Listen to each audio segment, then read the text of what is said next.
இதே நேரத்தில் ஒதுக்குவதற்கிட நாம் பாராடும் போது பச்சை பஸ் கொள்வது கிடைக்கிறார் சொல்றாரு. பயமா இருக்கு, எனக்கு பயமா இருக்கு. வேலைக்கு போன்னு சொல்லிட்டா அப்ப யாரும் காப்பாற்றுவான்?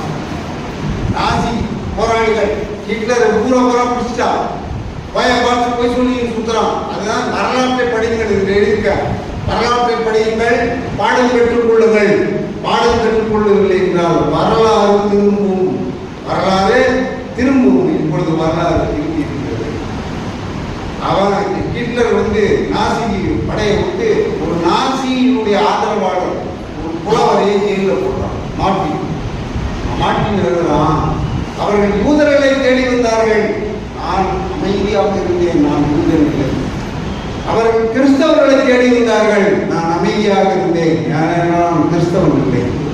அவர்கள் போராளிகளையும் கம்யூனிஸ்டுகளும் தேடி வந்தார்கள். நான் அமைதியாக இருந்தேன், ஏனெனில் நான் கம்யூனிஸ்ட் இல்லை. கடைசியாக என்னை தேடி வந்தார்கள். எனக்காக பேச ஆரம்பித்தேன். கடலூர் ஏயுடி கிளை தோழர்களே, உங்களுக்காக பேச யார் இருக்கிறார்கள்?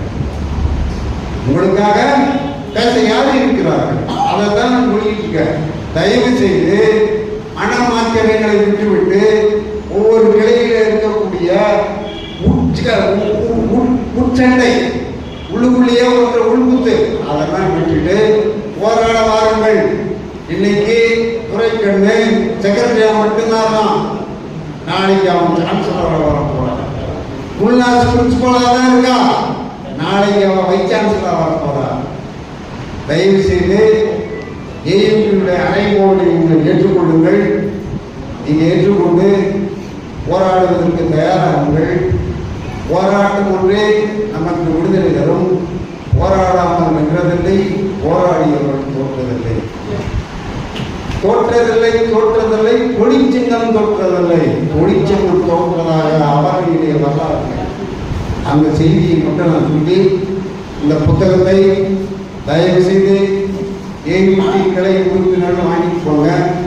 ஒவ்வொரு கிளைக்கும் சோழன் செக்ரட்டரி மூலம் நாங்கள் கொடுக்குறோம். ஒவ்வொரு கிளையிலே நானே கொடுக்குறோம்னா சோழன் செக்ரட்டரி சொல்லி எத்தனை நம்பர் புக்ஸ் வேணுமோ அந்த புக்ஸ் வாங்கிக்கிங்க. புக்ஸு கிடைக்காதவங்களுக்கு நாங்கள் ஏற்பாடு பண்ணி தரோம்.